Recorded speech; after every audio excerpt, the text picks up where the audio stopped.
Hello. Hello. I made it.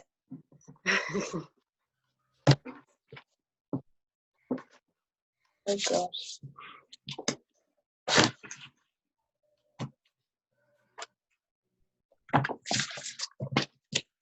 There you go. Is it? Oh, Oh, that mic. yeah. Looks like that. Yay.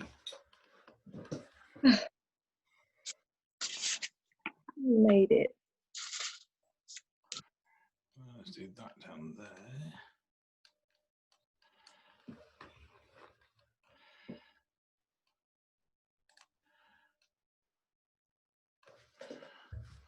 Podcaster. Katie, can you hear me? I can, yeah. Okay, cool. Right. Just having a problem with my microphone, but I wasn't 100% sure. Cool. Smaller group this week. I think people are just bored of us now. They're enough. Like, really? Could we fit everyone on one screen? I know. It's like Ramesh Ranganathan, where he just has everyone on his one screen. That's it. Cheer up, Carl. It might never happen. Carl's got a very serious face on. He's like, roar. One more week of this crap. Give me job. Right, that's it. Oh, we're filling a screen. That's good. Paola's there. She's awake. That's nice. Is that good? Lovely. You're going to kick this off, aren't you, Katie? You're in charge. I am, yeah. Poor people. Should we wait or should we start? Give it a few seconds. We've got let it. Whoa. Yeah, we literally are suddenly filling up. Now we're on two screens, so I think. So I've resent out the registration thing because I think Zoom throughout all of this has really struggled. Like they've grown like 400% or some crazy something, or 4,000% or something. We had only had 15 registered, and then suddenly it's gone 28, and now it's like, oh yeah, we're up at 42 sort of thing. Yeah, a minute past. Yeah, 38 people. So just it's like literally ticking up 39, 30, 40. Yeah, do you want to kick off, Amy? Yeah, so this week was very much about self-marketing and your job hunting strategy.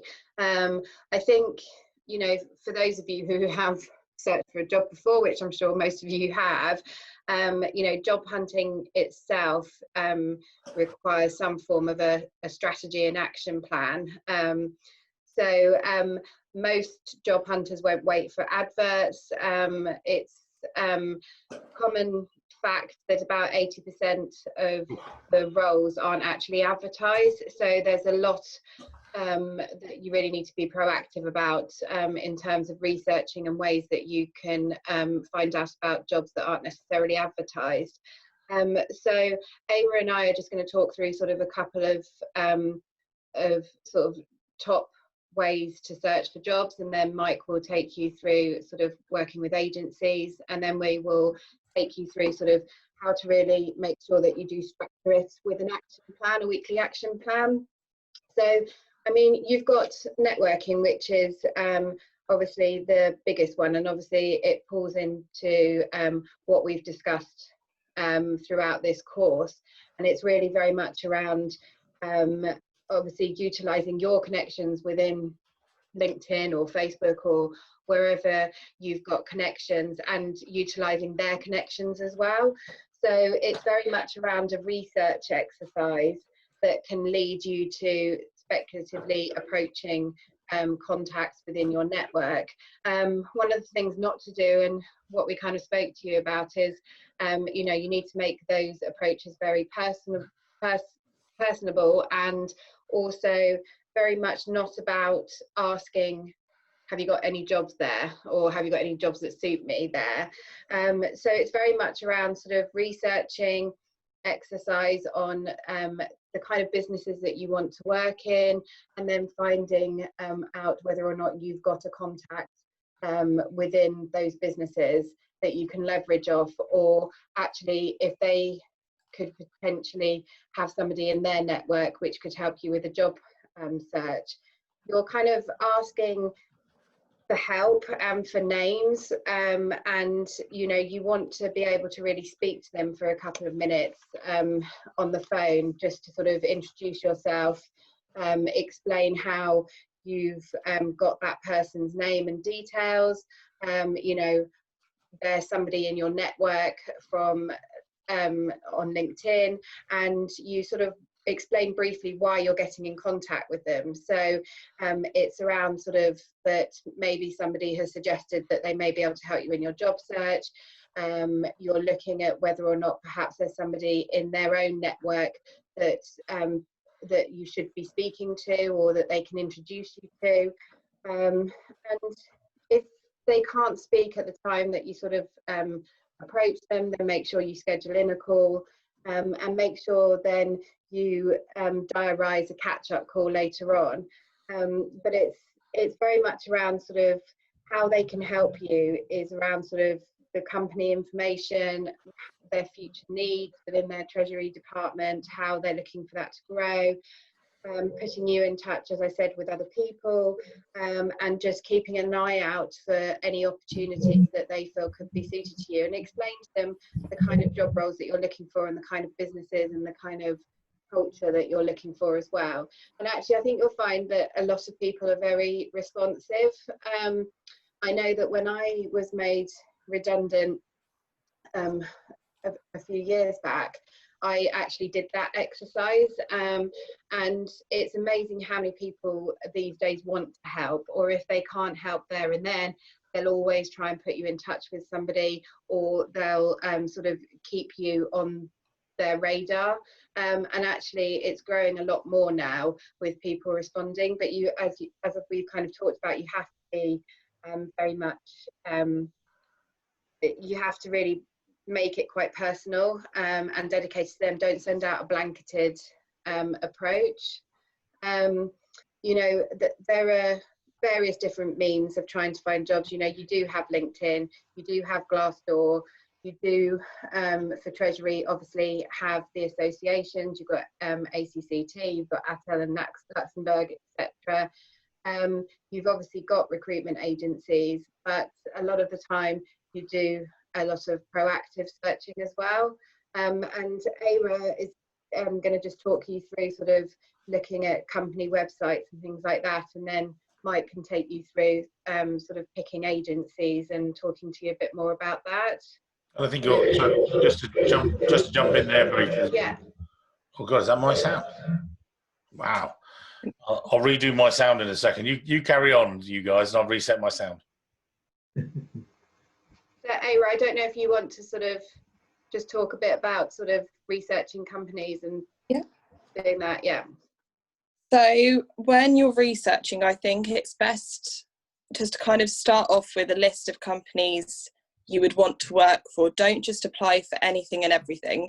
Really focus on roles and companies that are interested in the likes of, if it's a FTSE 100 you want to work for, you want to work for a pharmaceutical, you want to work for a petrochemicals company. Really research those areas and those companies that you think you would like to work for. First off, I'd say pick the first one that you really like the look of. So when you're looking at that company, you can use LinkedIn. You can go on the company's LinkedIn page. You can see the team size that they already have. So if you click people, it'll come up with all of the members of the team or people that work for that company. And if you type in treasurers, you'll get the entire Treasury team kind of formed down. You can see what they're made up of, how many back office treasurers you've got, what the sort of structure of the team is like as well. And that will give you a really good idea of sort of where you think you would sit in that team. And also it will come up whether you've got connections, so whether you know people that work there or people who have worked there, so you can ask them what's it like to work for this company. Use their company website as well. A lot of the time they will publish if they're going through a merger, if they're looking to build liquidity. Look at all that information. If you've got skills that would help them with that area, or if they're trying to improve some aspect of their treasury and you think, actually, I've done that previously, then at least you know that they would be looking for somebody with your talent. And I think it's sort of just make sure you want to work there and it suits what you're trying to achieve as a treasurer. Don't just apply for anything and everything. Be very, very targeted in your approach. And if you are going to approach people sort of just either off of LinkedIn or off of company websites, don't go to HR. You want to look for who we call the man, which seems a bit sexist, but it Could be a woman. Come on. Man works. Go on, just explain. Money, authority, and the need. So that's the hiring manager. They will decide what money is left.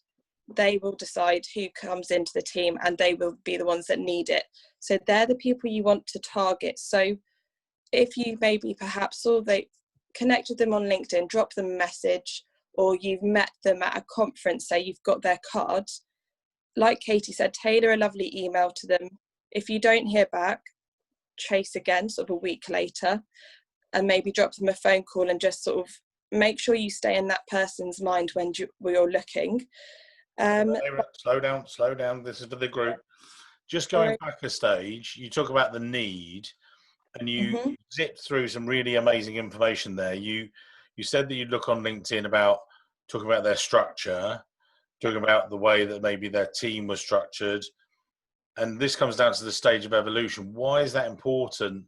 These guys, all in front of you on the Zoom call, they're all looking for these different roles and things like that. Why is that important? You think about the stage of evolution of the Treasury team. Why? Just so you know what the momentum is there, I think, what developments there of people you can see have been moving on, how big it is it growing as well? You can kind of click on people's profiles and see how long they've been there. And also you see their pain points. This is one of the things that I was, perhaps not nailing. She does very well as a consultant. We talk about sometimes being the paracetamol for some of our clients' problems. So you've got to, if you look at someone and you see that they're a team of 2 people, you know that if someone leaves, they're in trouble, because you're going to have to do everything.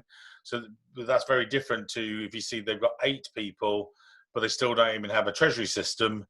That's a different problem. So the problem with that treasury team is different. So when, as then Ava was talking about targeting their need, and Katie was talking about emailing people and approaching them saying, I'm a treasury systems expert, or I'm there and I can be a good all-rounder. So target what their pain point is, if you like. But carry on, Ava, sorry. Definitely. And I think it's sort of, at the moment, you will kind of see a lot of people aren't really holding back. There's not a lot of ads on LinkedIn, on the job boards at the moment. But like Katie said, if you're kind of going out to companies you like the look of and you're really doing a targeted approach, people are actually looking to recruit at the moment. They're just being fairly secretive. It might be a case they could be looking internally initially, and then they're going to broaden the search out. So be very focused and make sure it's the right companies you're going for, and sort of use the likes of Glassdoor. They do, you can kind of leave references about how you felt they were as an employer. So for instance, we worked with Anglian Water, Mike and I, luckily placed the role today, which is brilliant. And one of the great things that the candidate who we put forward loved about the role is on Glassdoor you could see recommendations and everyone was very positive. So I'd say that's very important to kind of see if there is negative or if there's positive. It may make up your decision if it's a company you'd like to work for or you think you'd be heavily invested in. And I think sort of just have a bit of confidence about yourselves as professionals. You've done your CVs, hopefully, with the workshop. You've done your LinkedIn. So just be very confident in your approach and really sell yourself, and make sure you don't yourself fall short, I'd say. I think it's good. And Katie, what are your thoughts on that? Yeah, I think I think with anything, until a lot of the time, and again, I know I've spoken about it before, but especially when I have been in-house, I've seen people that have speculatively approached, and sometimes line managers have an idea that they want to have a rejig, or they want to increase their skill set within the team, but actually they don't realise it until they actually see that person in front of them. And actually a lot of the time people and companies will meet or have a chat with individuals for future, and actually it's not just because they don't have a job there, it's not a negative thing, because you're still building up your network, you're still going to be in that person's mind. One of the things I would say to avoid, and I mean it does happen still, is the days of posting your CV with a cover letter to businesses has gone. I think when, you know, in the past when I've had posted CVs landed on my desk, I've kind of had a perception which isn't necessarily a positive one about that person, because these days with LinkedIn and with emails, it's so much quicker, it's so much more direct to actually utilize that rather than posting your CV out. It just doesn't work, in my opinion. I think going to Ava's point about Glassdoor, I think it's a great tool to see what the culture is like and what people say. But I would just say that if you do see negative feedback, yes, keep it in mind, but don't base your full decision on that, because everybody's different. You know, people that do post negative feedback, you don't know what their situation was for leaving the business, etc., etc. And then, you know, the ladies, they sort of, you know, they pushed across to me about 15:15, and you know, one of the things I was going to talk about was recruitment agency and choosing that and stuff. And I was quite, I said I'd take this bit on. It's quite difficult, really, not to be impartial. You know, to sort of say, you know, do be biased? Oh, come to us and stuff like that. You know, the main thing I was looking at, I was just looking then a moment ago at our the notes we put up online for you guys about, you know, sending an email, following up with a call. But before that, and probably we haven't put it in there too much because we didn't want to be too self-serving, is about the matching process. And I think that's the key thing. You know, whether you match up with us as an agency, consultancy, or I think it's an onus on you guys sitting there that I'm seeing in front of us today, that to choose the sort of consultancies that you bond with. It might be us, it might be Michael Page, it might be, you know, Robert Walters in Europe, you've got Robert Half, you've got different people, you know, target different levels. You know, we are very specialist niche on just Treasury, and even stronger just on corporate Treasury. You know, our weakness is banking Treasury, and a lot of guys, oh, do you not do this?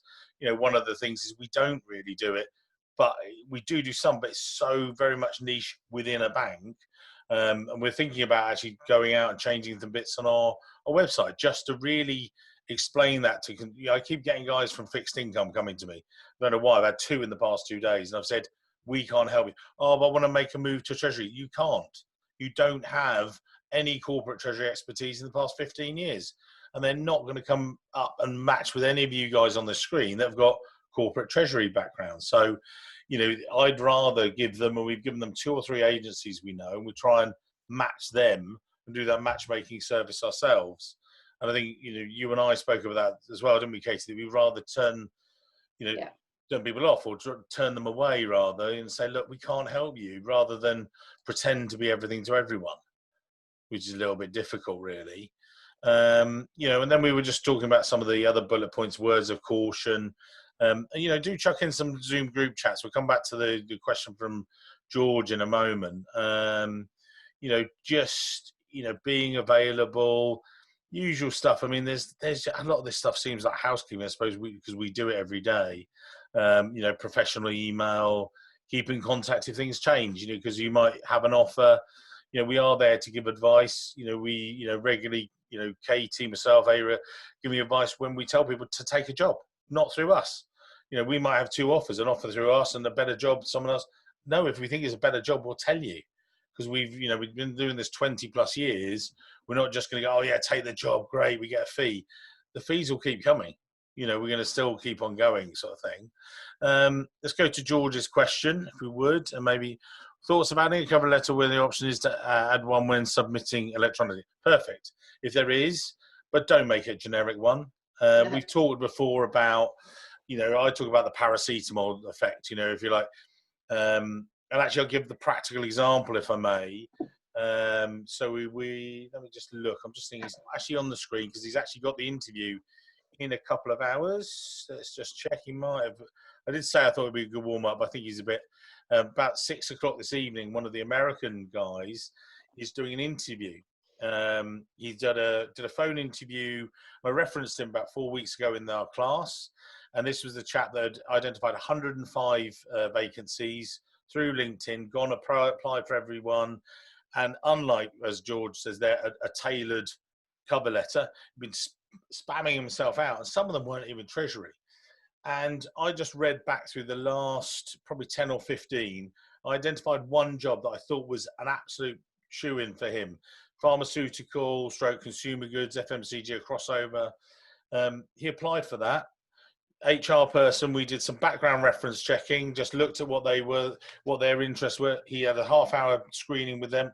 He's actually at final round interview today in 40 minutes time to be picked for that job. Yeah, it's a bit of a kick in the bits because you're thinking, I could have done that. I could have recruited that job. But I'm pleased to have helped him, because it was the right job. It was a tailored application. He's the right person for the job. And I think that's the key thing, that if you identify it, then you're going to get those jobs. And sometimes we would like to come back and try and find that. Julie, here we go. How long can you expect to search before finding success in the next position? How long is a piece of string? And forget COVID. Let's pretend it's not COVID. There's not COVID here. I think it depends on your level of seniority and about how many jobs come up in a certain period of time.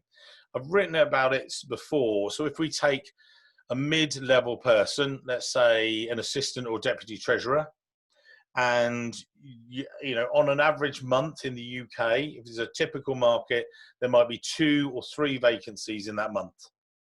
And the assistant treasurer applies for one of them, straight reject. Applies for the second job.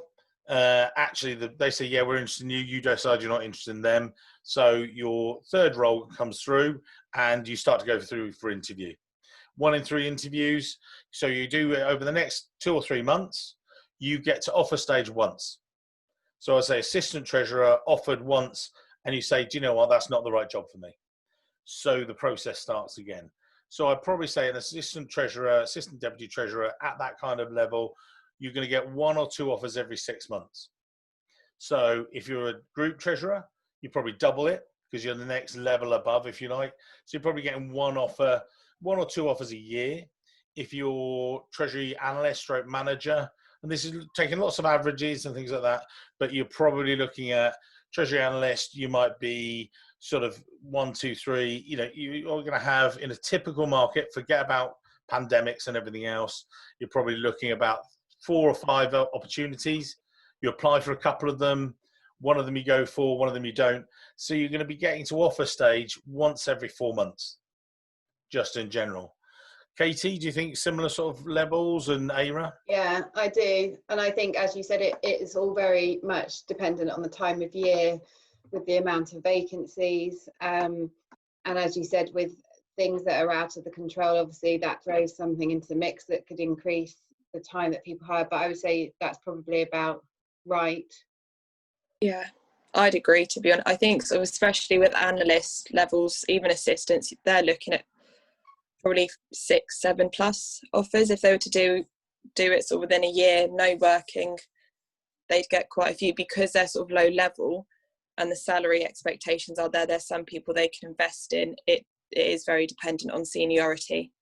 And I tell you what, Dimitri, you put in here in the sidebar 1 month for every $10,000, and I think actually that could equivalent across to £10,000. And I'm totally going to steal that because I think is a great way of describing it. That every 10,000, so 30, 40,000, you're going to get 3 or 4. I think it again depends on market conditions and a lot of averages. Akos, you said here, you identified a company which may have a requirement.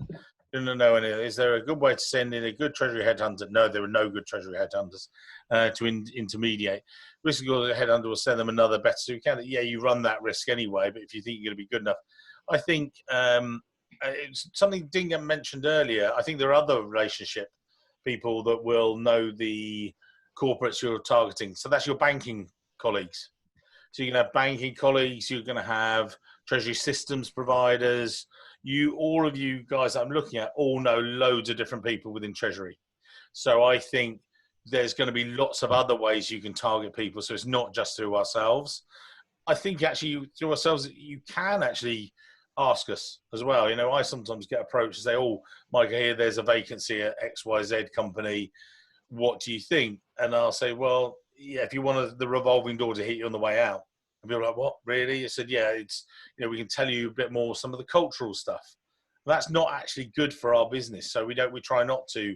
There are some, you know, Ava knows it particularly well. There are some more junior roles where people keep coming in and within 2 to 3 months, they leave.